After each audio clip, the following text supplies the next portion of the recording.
Добрый день. Good afternoon. I want to thank everybody who joins us. My name is Olha Atamanova, and it's my pleasure to welcome you at Ukraine Media Center today. Today we're opening our broadcast with a presentation of the report called Targeting the Educational Institutions of Kherson and Sumy regions.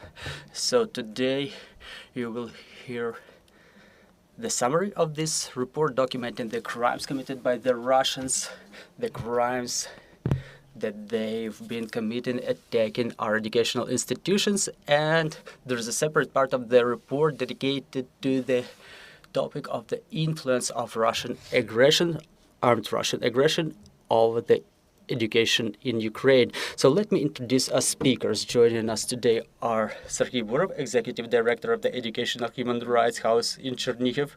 Also joining us is Mykyta Petrovets, international law expert, lawyer at the Regional Center for Human Rights. Vladyslava Znoviak, analyst at the Ilko Kucheriv Democratic Initiatives Foundation, and Yana Sobko, communications manager and war crimes documenter, Educational Human Rights House in Chernihiv. Good afternoon, dear friends. So let's start our conversation with this report. What was the motivation to put together such an important document? And also let's start at methodology. So, Mr. Serhiy, the floor is yours. Thank you. Good afternoon, everybody. I want to thank everybody for visiting this event. It's a really important topic for us. This is probably the first big public event during which we touch upon this topic as a result of our monitoring. We were making presentations earlier, but they were part of our events taking place in Educational Human Rights House in Chernihiv. So why have we started doing it? Because you may know Chernihiv and Chernihiv region ended up under constant attacks by the enemy. Our organization was not documenting war crimes before, but we've decided to start doing it in February 2022. Our main educational center. So there are schools, there are universities, and we have premises, those who know our organization. So we have a venue where we hold our events, and it was damaged, and we decided to start documenting war crimes. We started doing it immediately in cooperation with Ukraine 5 AM Coalition, and I want to thank my colleagues, my partners in advance because I may forget it later.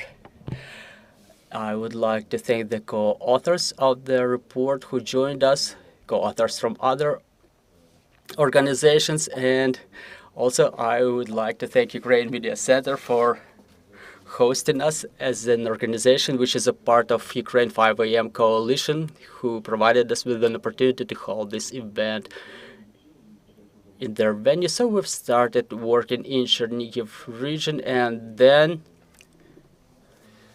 we started studying the attacks on the educational institutions. We were previously working with the schools, with the universities. We had different projects. We had quite good relations with different educational institutions. We were trying to spread the knowledge about human rights through formal education, but the war became an obstacle. It didn't only prevent us from doing it, but it was like those principles that we were pushing, the principles of human rights, they started getting ruined under the shells, under the bombs, and we've decided to switch to documenting the war crimes related to the attacks on the educational institutions, because they are the strict violations of human rights. We started with Chernihiv region back in 2022. We issued the first report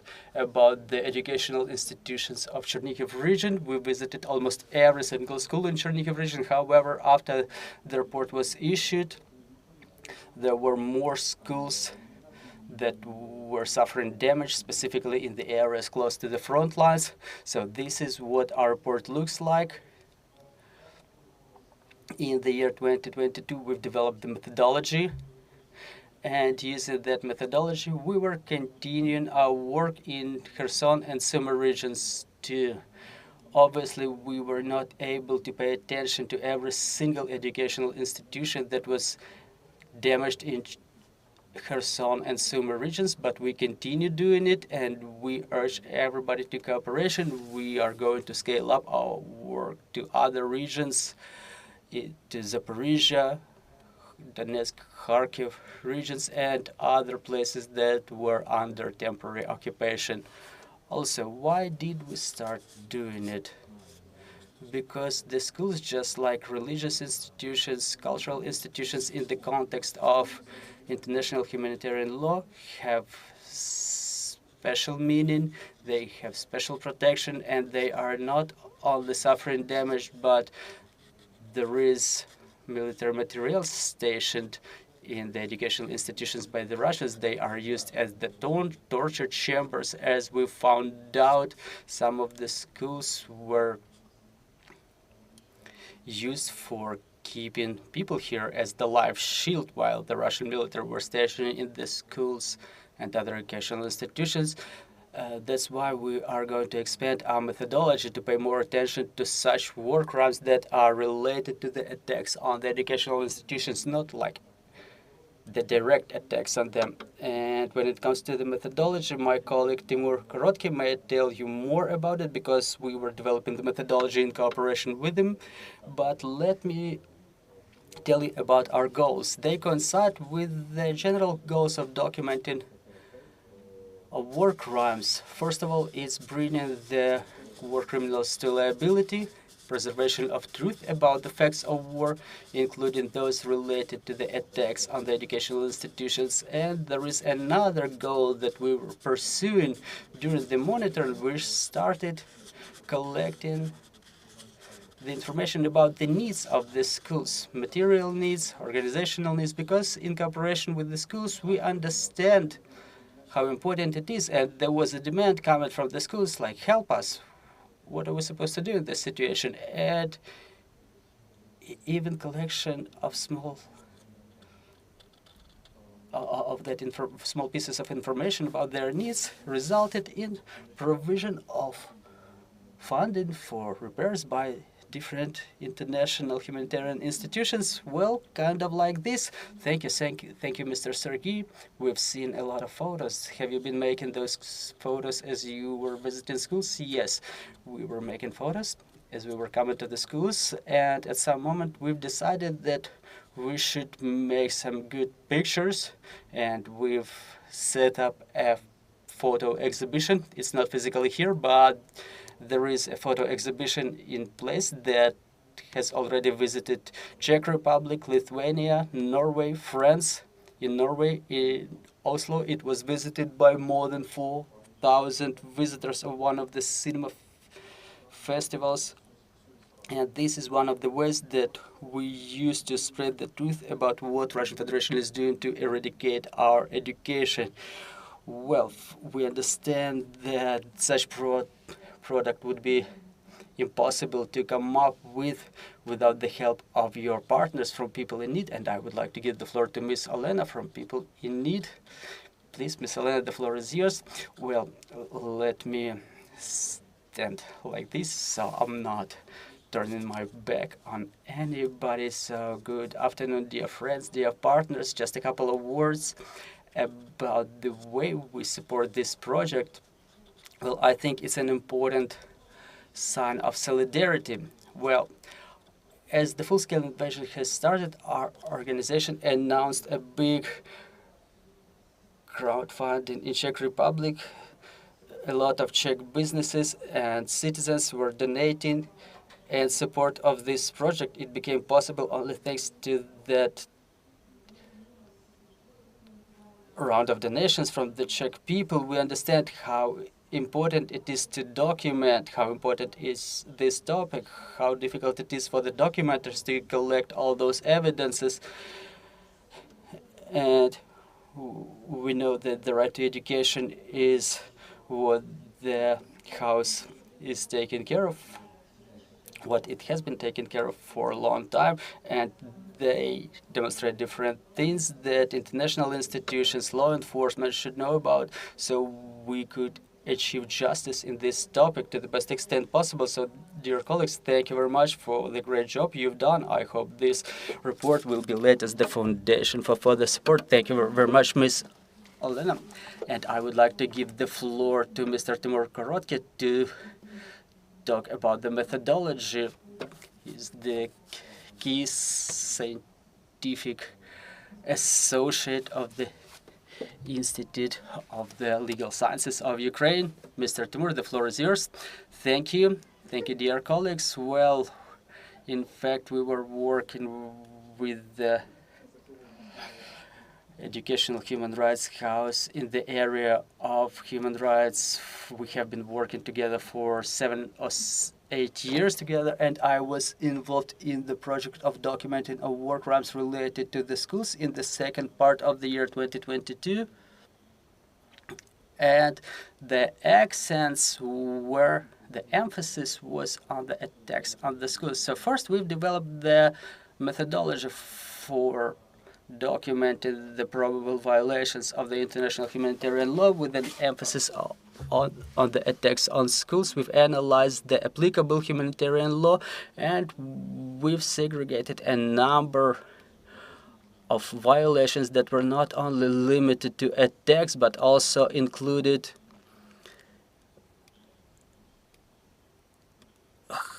holding people in captivity as life shields in schools, pillaging of schools, destruction of the school property, and destruction of the schools during occupation.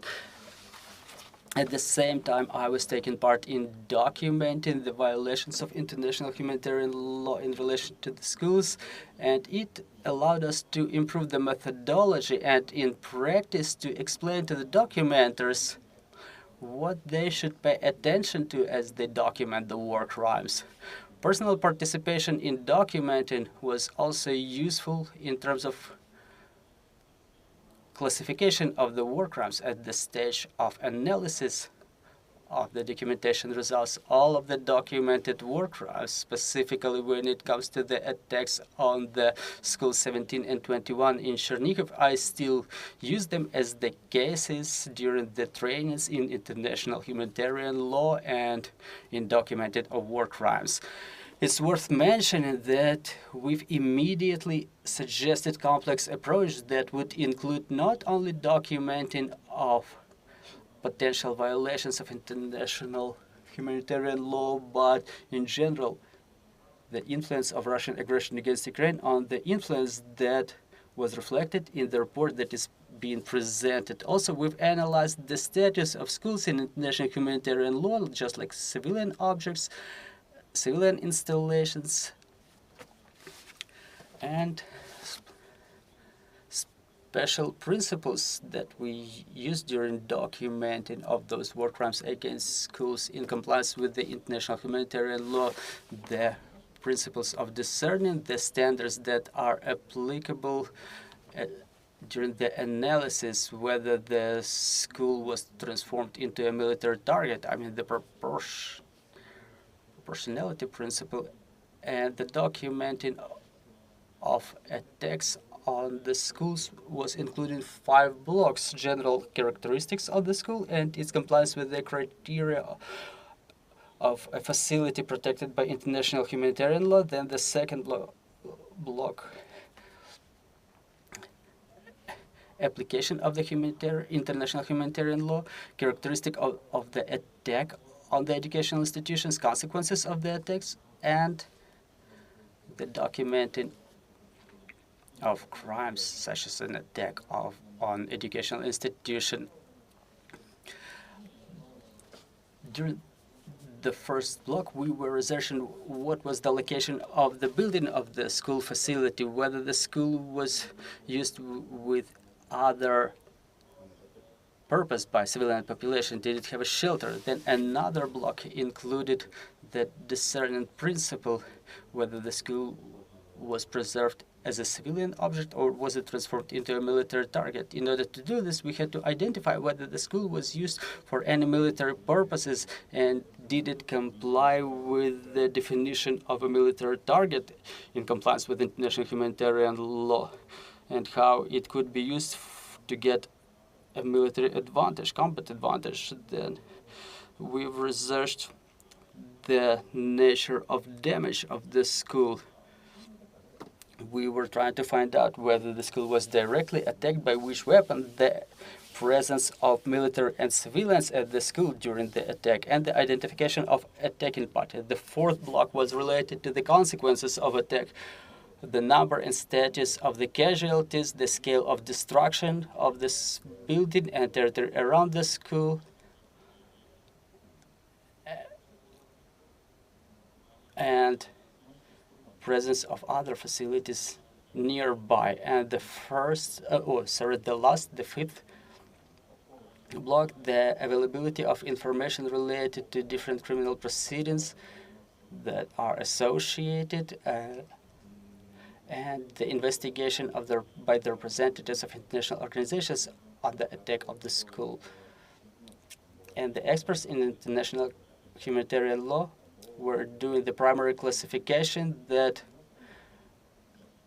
contained such as on selective destruction of the school, pillaging and destruction of the property of the schools. The project was continuing in the years 23 and 24, and it was scaled up to other regions of Ukraine, such as Chernihiv and Sumy regions. So I'm curious to find out how this methodology was relevant for documenting in the years 23 and 24, and I would like to give the floor to my colleagues. Thank you.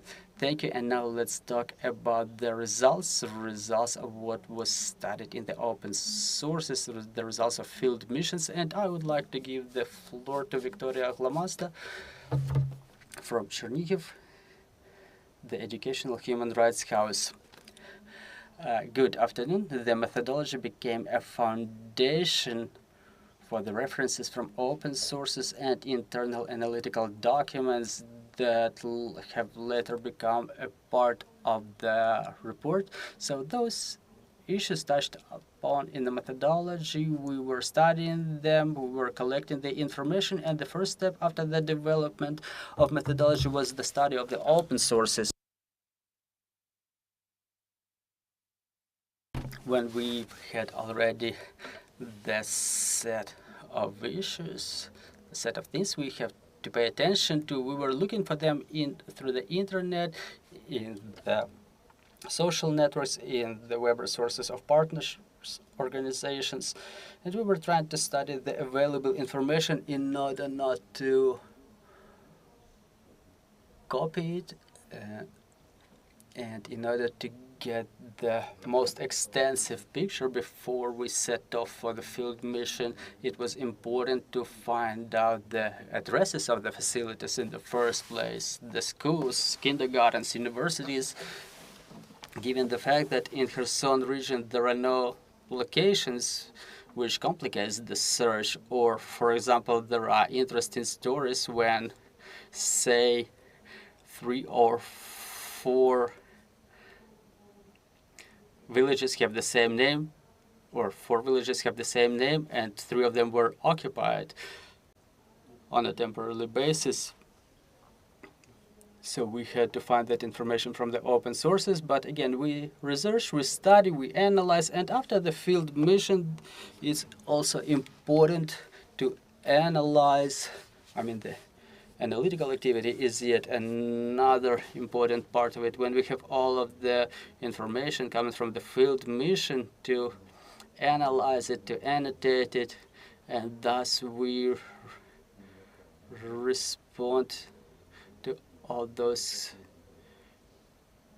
issues that were in methodology, the theater of combat operations, the scale of damage of a facility, how the civilian population was handled, was the educational institution transformed into a torture chamber, for example.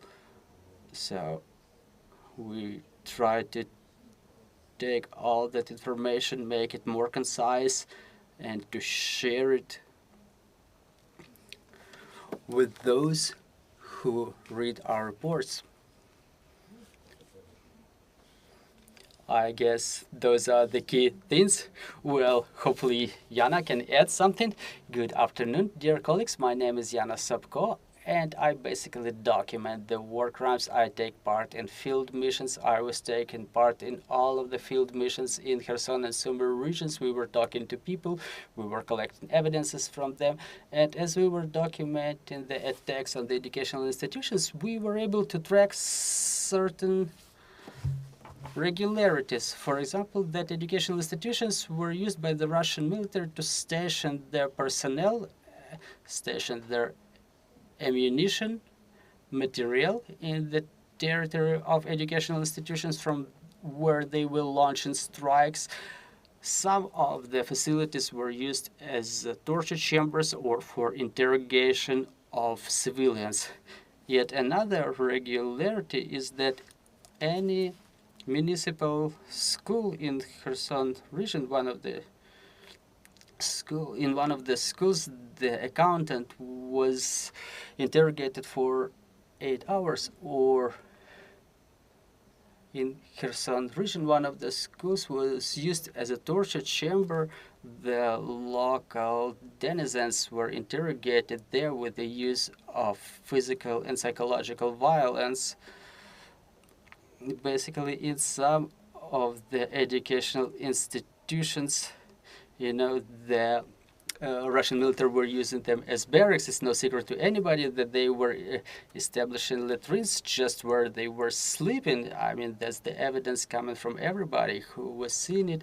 And classically, they were drawing on the walls. So in Myrylubiv school, in Myrylubiv Lyceum, the Russian military in Kherson region, the Russian military left the following caption: "Excuses children of Ukraine were not the killers of Ukrainian people, were the soldiers of Russia."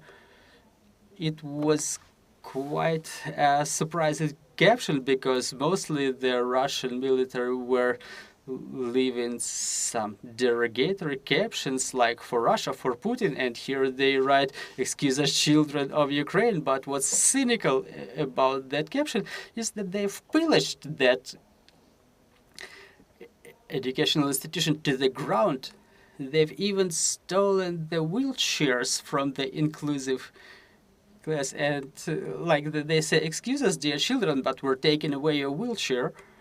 So as they were pillaging the agrarian college in Sumy region, the Russian military have only spent 8 days here. Within those 8 days, they were able to destroy almost everything. They've pillaged everything precious. They were putting apart the microscopes, taking away some parts from them, and obviously, classically, they don't know how to press the doorknob because you have only to press the knob, but instead they were punching holes in those walls. The doors were not locked, but they still were not able to simply open them. And the head of this educational institution mentioned that after 8 days of Russian military being stationed there, they had to clean the territory after the Russians, and they had to take away 12 trucks of garbage. Then there were cases when the Russians were installing the booby traps in the abandoned educational institutions. And yet another story coming from Belopilya, from Sumy region, 10 kilometers to the border. And in that educational institution, well, there was a guided aviation bomb hitting the facility. It was a historical building built in 1865. It survived both World War world wars, and it was not able to survive the Russian invasion. So the director of the institution said that after the Lyceum was destroyed, there was a news in Russian telegram channels that they've destroyed NATO military in that school, but actually there was only one security guard, a Ukrainian, who died there. So this is how Russia justifies their attacks on the educational institutions of Ukraine. Well, how educational institutions like this have you been able to study in Kherson and Sumy regions? So how many educational institutions are included in your report? I think Mykyta may tell you more about this. Good afternoon. My name is Mykyta Petrovets. I'm one of the co-authors of the report, and I will try to give you the short recapitulation, probably a short summary. So as you're asking about the number, we were analyzing 29 educational institutions. 28 of them were functioning after the beginning of the combat operations, where the majority of them switched to the remote education, and one of those educational institutions was not yet even open. So as we talk about the legal summary, as a lawyer, I can say that the standard that we were using is reasonable to assume. We did not prove it. We were only trying to collect the minimum amount of evidences that lets us reasonably assume that there was a violation of international humanitarian law. And taking into account all those criteria, I will stop at 4 blocks. And the first block is stationing of Russian military in the educational institutions. We were able to identify that there were 15 cases of stationing of Russian military in the educational institutions. And what's important to understand is that stationing in the educational institution is not prohibited by international humanitarian law, but it can only be used in case there are no other alternatives. And in those situations, we've evaluated that at least in 7 cases there was no such need. It was not so easy to evaluate. We were only able to evaluate open sources. We were taking into account the way the Russian military were acting in different villages and towns, in which other buildings they were stationed, what was their total number, and what was generally the situation over there. In 8 more cases, we didn't have enough information to say whether there was such a need or no, but as it is, when the military were stationed in an educational institution, it immediately becomes a legit war target. And they were stationed there with their arms, with their material, and there was an educational institution that was filled with the ammunition when the Ukrainian armed forces recaptured it. Again, when it comes to the garbage, it also includes the ammunition, the abandoned arms. For example, there was an educational institution in Milovo where the Russian military divided it in 2 parts, and they were stationed in the 2nd floor. And on the 1st floor, there were teachers who continued their remote education. So basically, we are talking about the potential practice of the use of the live shields when the teachers have become a factor that could prevent the Ukrainian armed forces from attacking that educational institutions. There were 2 cases like this. And then, moving on, I've already mentioned the stationing, and another block is the attacks on the educational institutions. We've identified 40 episodes, at least 40 episodes like this, and according to the preliminary analysis, at least 20 of such attacks were executed by the armed forces of the Russian Federation. In other cases, we were not able to identify whether the party attacking or the reason of the attack, but again, it was a difficult task. We were trying to identify from which direction the attack was coming, which were the consequences for the territory, whether there were any military or material station in there, what was the forwardation of the battle area at that moment, and all those the analysis of all those facts were shown that in 29 cases it was the attack by the Russians, and in 21 of such cases the educational institutions were directly targeted, and only 6 of them were legit targets that were used as military installations.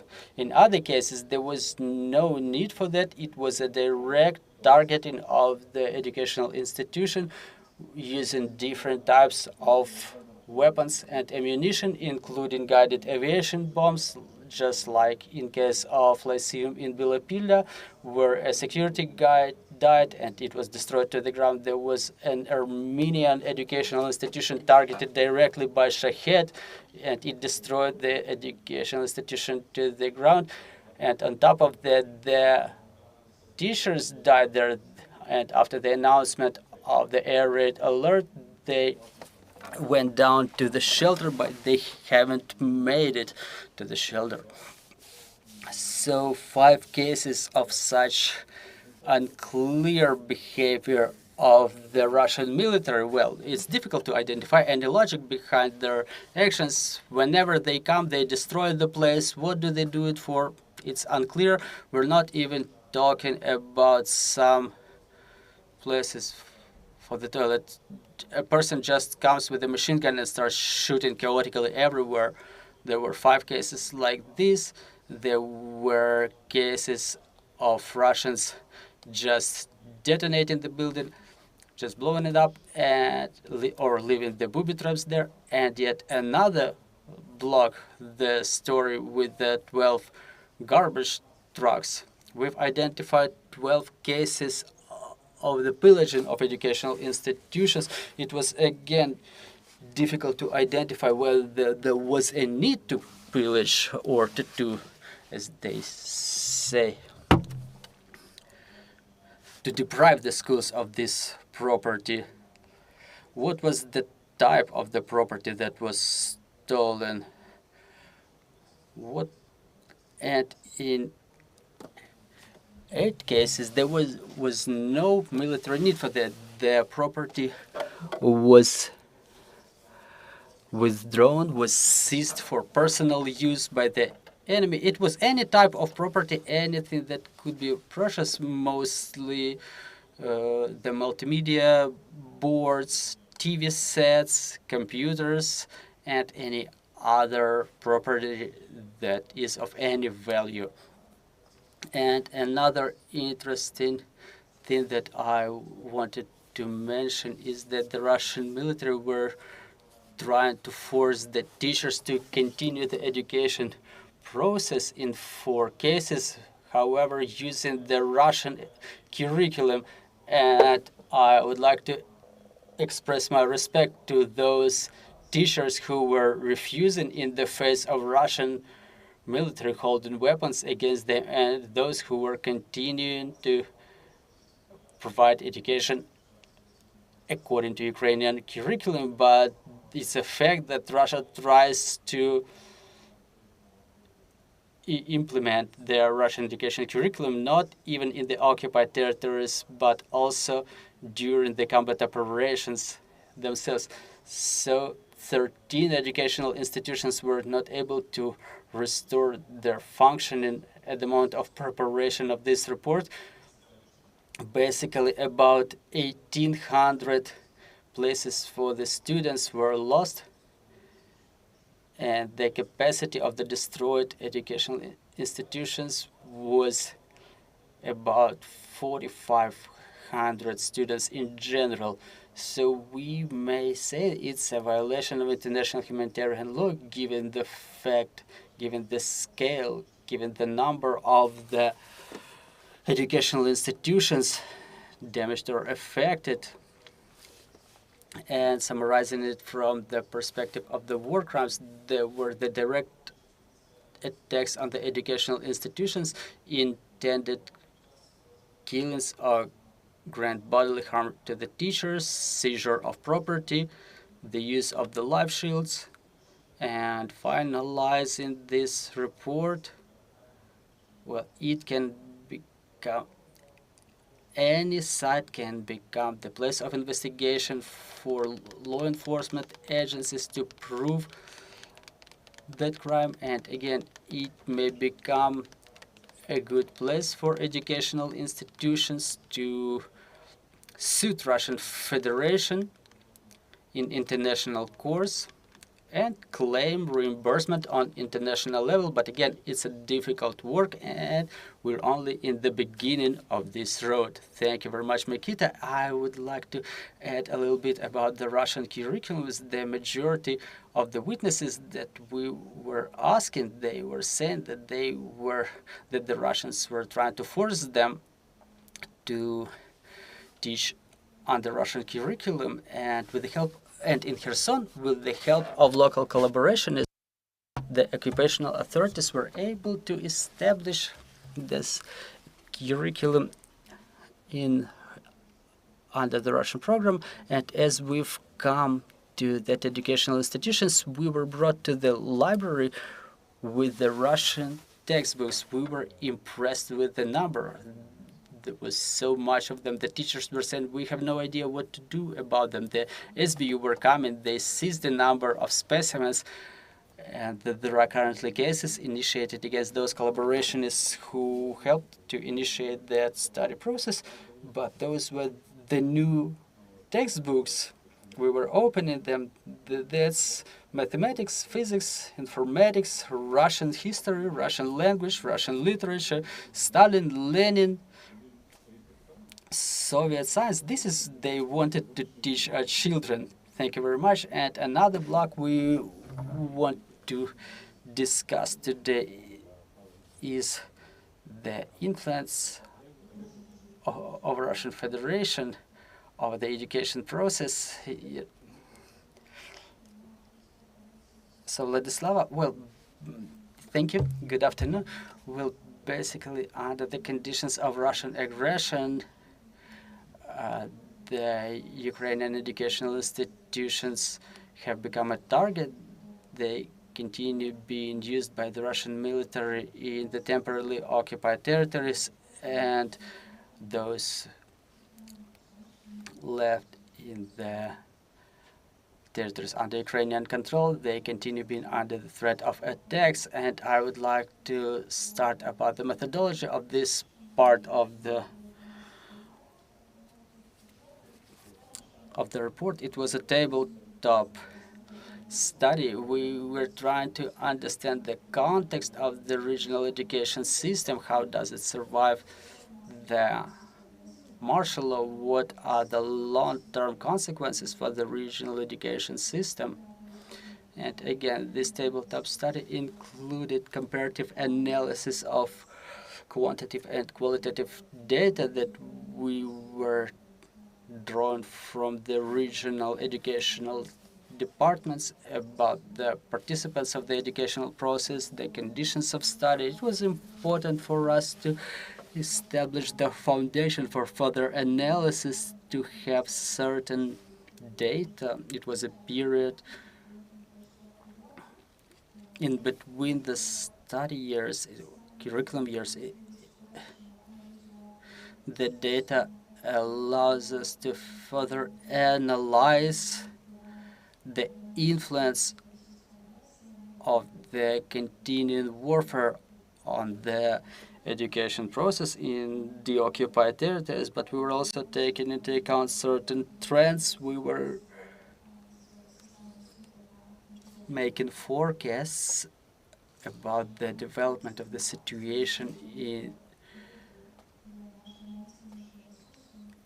the deoccupied territories. And what I would like to what I would like to emphasize, that people are the most valuable resources of ours, and the deficit of personnel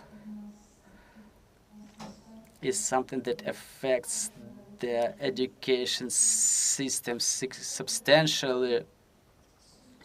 Talking about the Sumy region, we found out that there are certain losses of personnel from 19,000 down to 17,000 in the region. But according to the information from the Sumy Regional Educational Department, again, that's the information as of July 2024, they say the needs were covered 99%, and how can we construe it?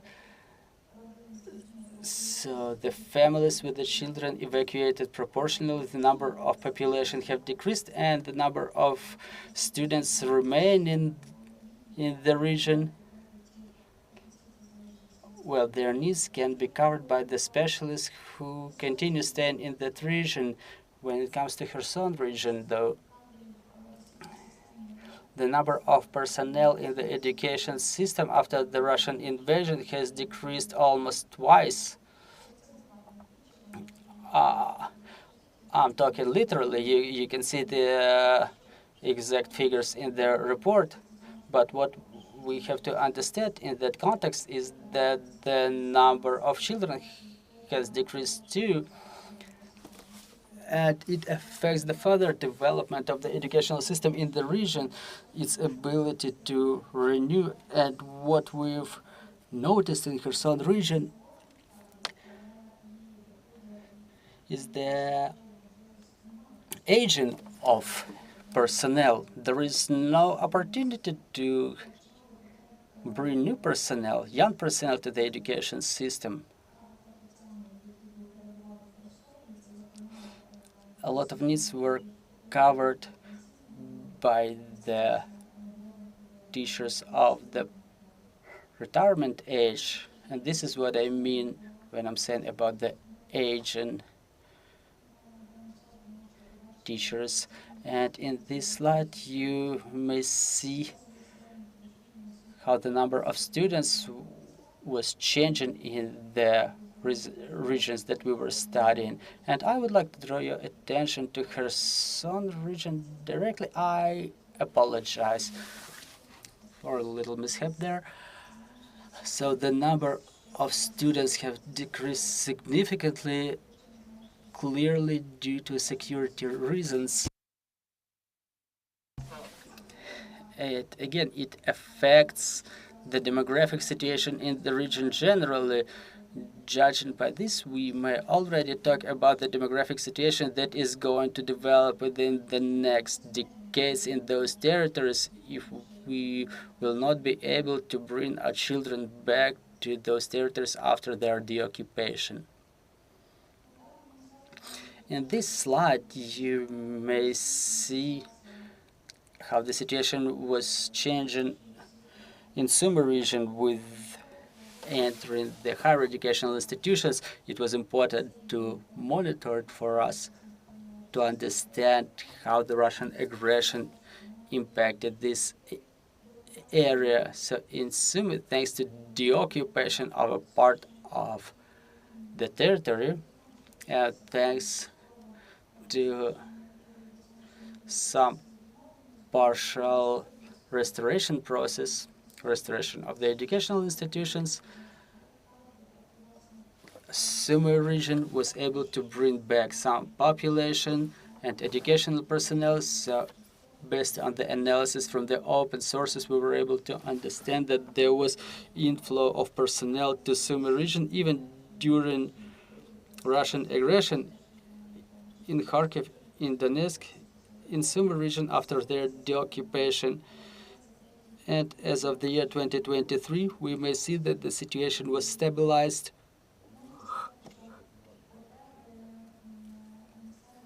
And the needs of the students were one way or another covered by the regional education system of Sumy region. And when it comes to the entrance campaigns, we have to understand that the majority of higher educational institutions were relocated, and specifically on the 5th of January, the main building of the Kherson State University was shelled. It's relocated to Ivano-Frankivsk, as we know, and the main building has been shelled for an umpteenth time, and all those educational institutions, as they were relocated, their infrastructure continues being damaged. But here on this slide, we may see how the indicators have changed. We see there is a demand on part of the state, but the number of applications have decreased significantly. We're talking about those who left abroad, those who will not be able to enter a regional higher educational institutions, even if they had such a desire before. We have to also understand that the relocated educational institutions are facing certain competition in those territories they were relocated to, and it's more difficult for them to cope with the challenge to cover the needs of the students maintaining their status in those conditions. And a couple more slides. The consequences of Russian aggression for educational infrastructure. We keep talking about this. My colleagues were emphasizing it too.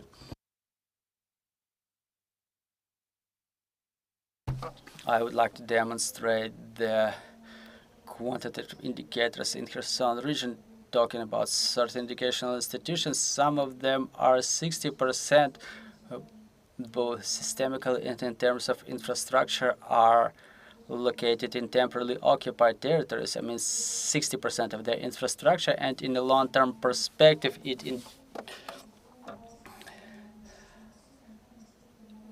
gives us a negative perspective of the development of education system in the region. I mean, misproportion in needs, in demand, in conditions.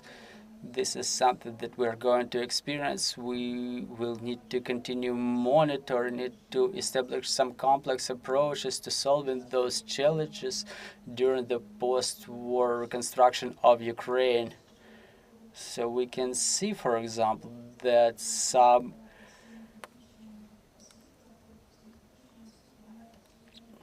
special secondary institutions or professional secondary educational institutions, they were mostly destroyed.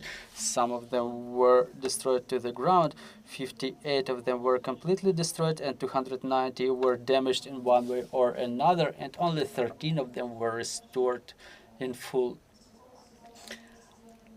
We remember that the security situation doesn't favor the reconstruction of those educational institutions, and we cannot forecast any long-term influence, long-term effect of Russian aggression on the educational system of Kherson region, because the aggression continues, the everyday challenges continue, the educational institutions continue being damaged, and they have no opportunity to accumulate resources to restore or even to prepare for further long-lasting war. When it comes to Sumy region, no single educational institution was closed in Sumy. Even after the damage, they switched to remote education mode, covering the education needs of the population of Sumy region. And you can find more details, more results of our report on the results of or the effects of Russian aggression on the education system of Sumy and Kherson region. I would only like to emphasize that for us, this report is important to understand the needs. What can we do to document? We can analyze the needs. We may monitor the state of affairs, and as we were doing it in between the curriculum years, we can continue this preserving this component in our reports to continue analyzing the effects of Russian aggression over the education sector of Sumy and Kherson region. Well, thank you very much. Thank you, Vladyslava. Yet another block I would like to pay attention to is the recommendations contained in the end of your report. Let's talk a little bit about them. Recommendations for the United Nations, to the law enforcement, to the Ministry of Education. If we may just to recapitulate the most essential things. I'm not going to go through all of the recommendations contained in the report. You can get familiarized with them as you read the report. Let me put it in my personal words and express my opinion, which is not a part of the report. So basically, the recommendations that we put together in modern conditions, you know, the conditions are changing and the recommendations should be changed too. Obviously, we may recommend to the education system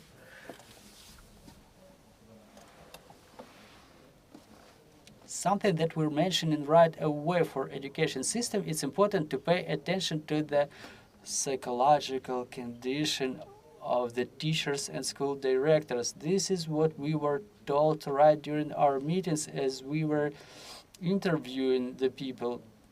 We were just comparing it that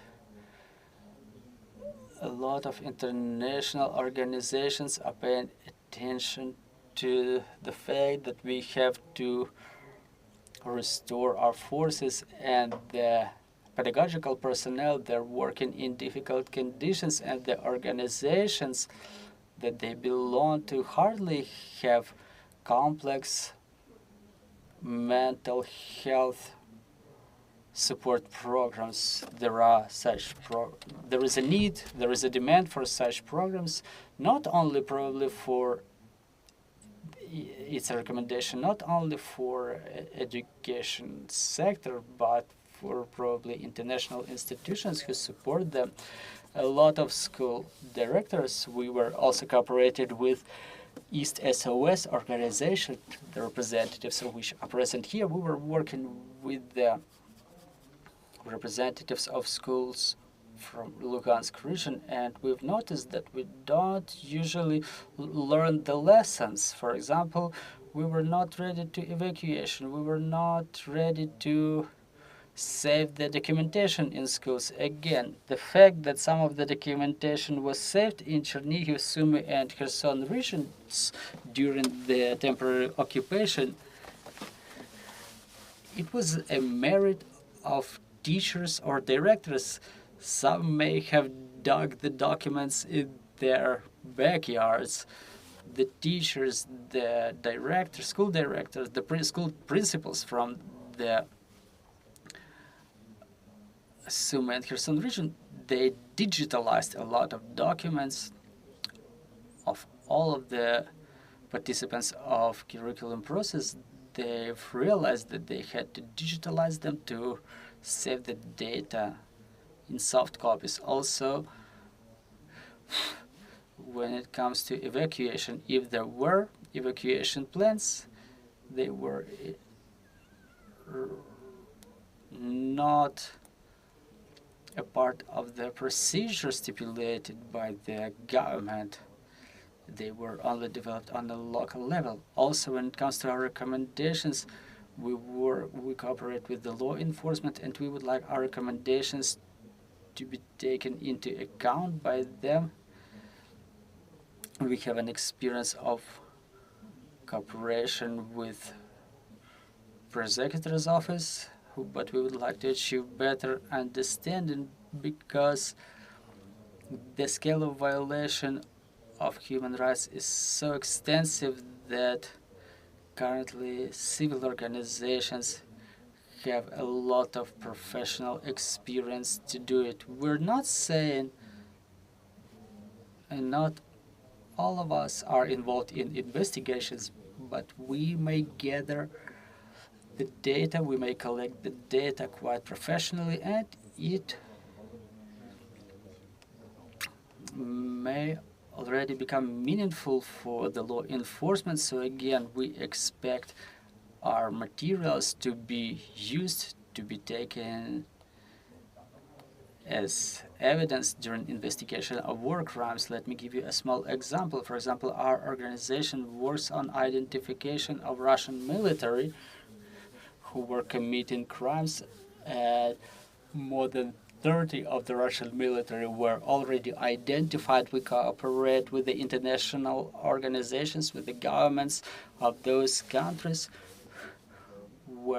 in which those Russian military end up in the sanction lists, but our cooperation with law enforcement is not as brilliant as that. Not always, at least. And 5AM Coalition has a significant database where we collect all that information that can be used by international law enforcement, international courts. Well, and probably my colleagues may add something else. And one thing before I forget, it was mentioned how the Russian occupational authorities can establish the curriculum process in the occupied territories. They've just entered Kherson, and there is a lot of Russian textbooks, Russian curriculum. There's already a set-up scheme for cooperation with the local collaborationists, and we don't even have a strategy for restoration of our education process. We're missing the textbooks in Ukraine, and we need more efforts. We just need more funding for the education system. We had to do it during peacetime. We didn't pay enough attention to it during peacetime, so we have to pay twice as much attention during wartime. To add to what Serhiy has said, the capacity of educational institutions is important. I mean, their capability to restore the curriculum process after relocation in offline mode, not only online. I mean, it depends on where the children will be. Again, or the students will be, and it's the responsibility not only of the ministry but of the educational institutions themselves. Definitely, they're not supposed to bear this burden by themselves. Well, in a legal context, Mr. Serhiy has mentioned, I would like to just add for the law enforcement, which is interesting that given the latest amendments to the criminal code, now we may bring the commanders to liability. There is the notion of commanders' liability as such that has emerged, and it provides quite an interesting tool for the law enforcement to see it from the point of view of the commanders who were actually in charge of those units. It may become a place where the law enforcement may already start working. And I would also like to mention that for the law enforcement, if they better understand the nature of the systemic policy of the Russians against those educational institutions and who can potentially be in charge of that, they should draw the attention of ICC to those people, because those people should be mentioned, and the information that is there is sufficient to process it. And again, it's not only about the documented, not only about the reports of civil organizations, but it should also be included in the reports of United Nations organization, our monitoring mission for human rights that documents the violation of human rights. And we have a hope that the recommendations will show up in that report. And again, there is a dedicated monitoring mechanism with the United Nations related to the behavior of the Russian military in the educational institutions. Those reports contain a lot of information, but should some of the educational institutions be omitted, one of the recommendations is to have that information also processed. Thank you very much, Mykyta, and I would like to ask our friends if you have any comments, questions, reflections on the floor. please take the microphone and give them. I have two questions to Serhiy and to Mykyta, and my first question, based on my experience in Chernihiv, well, there is always an interest in expansion of knowledge, on sharing knowledge on international humanitarian law. We have textbooks developed for schools. And do you have an impression about the projects of sharing the knowledge in international humanitarian law in schools? And another question, if we compare two reports, first report about Chernihiv and this report, what is the difference between them and what are the trends that you're observing? Well, let's start with the legal thing. I should keep it in my head. So the only thing I can say is that this report emphasizes the attacks on educational institutions. We were not focusing on war crimes that were committed in those villages or towns, because the evidences were, or the witnesses were saying that there were facts of torture or persecution. And in the report on Chernihiv region, we made more emphasis on those things. That's the first thing. And another thing, when it comes to legal classification, it's more or less similar. It wouldn't be right to say that there is some significant difference. Those are just the specifications of the specific educational institutions. For example, the cases when the teachers were used as a life shield. But when it comes to the methodology, this is what we're saying in the very beginning, how important was that methodology for this or that report. But again, we never had any questions, what did we have to change or to double check, but generally the methodologies are pretty similar. Well, talking about the first question, I apologize if I don't answer it in full. So when it comes to international humanitarian law in the school curriculums, I recall that we were visiting a lot of schools in Luhansk region starting from the year 2014. A lot of attention back then was paid to the mine safety, how should the students act, but at the same time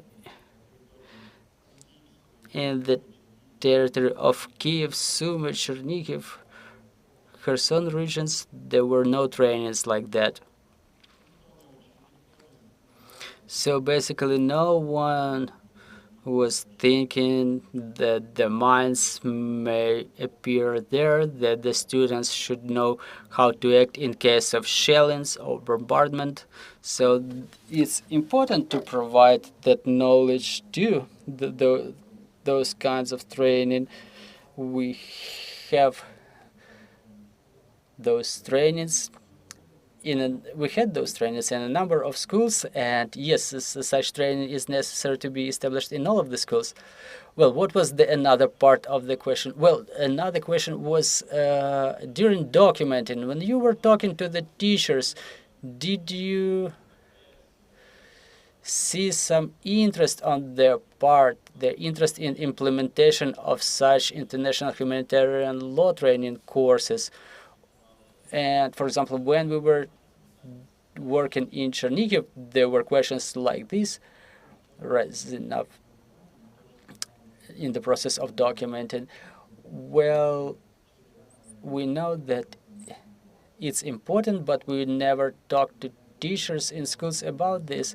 We didn't really pay a lot of attention to the necessity of training courses in international humanitarian law, specifically when it comes to Kherson region, where the schools were destroyed to the ground, or like the Lyceum in Bilipila that survived 2 world wars but didn't survive this aggression. You know, the principal was saying it was like the 10 kilometers from the Russian border. This is like we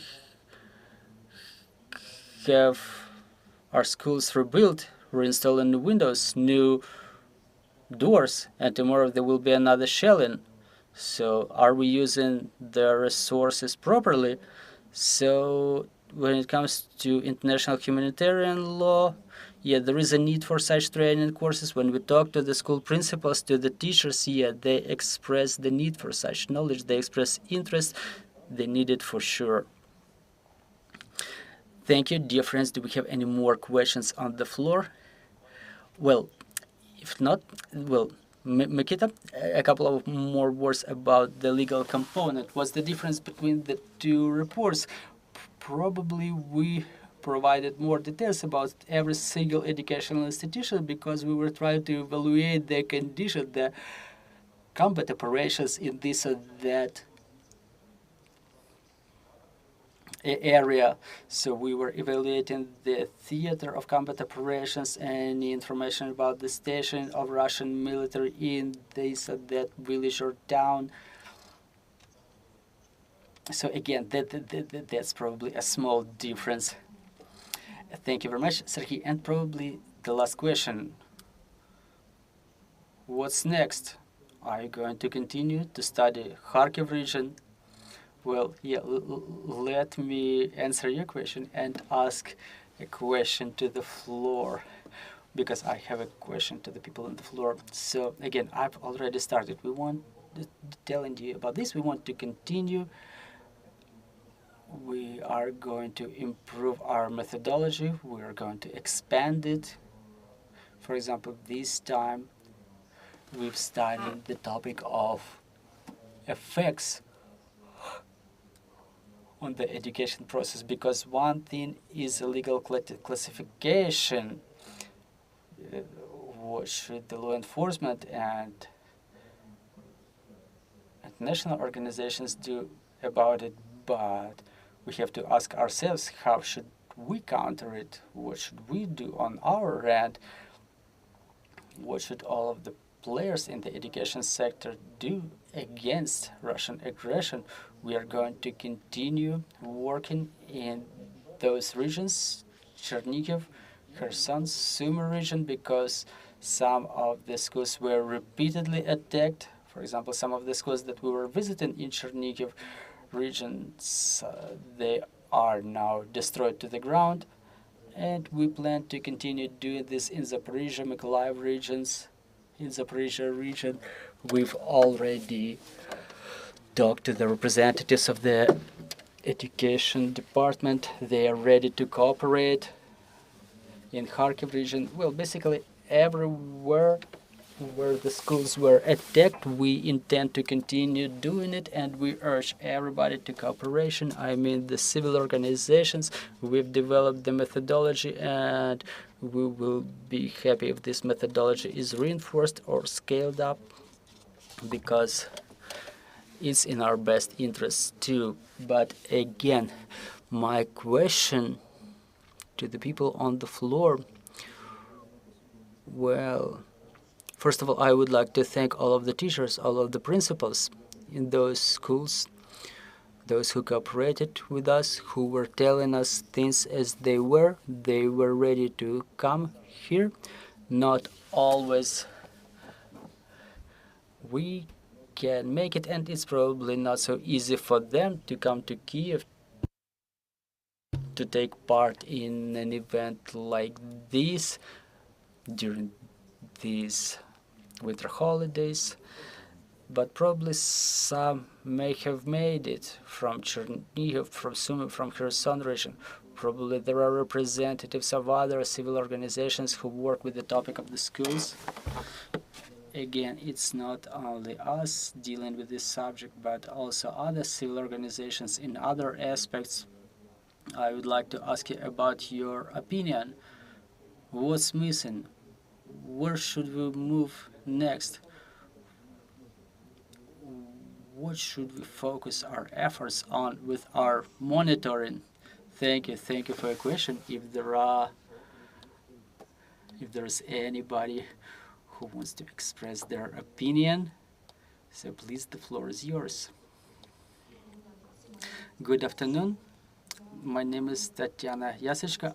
I'm the advisor to the head of Chernihiv military administration on education. It was really interesting to hear about this report.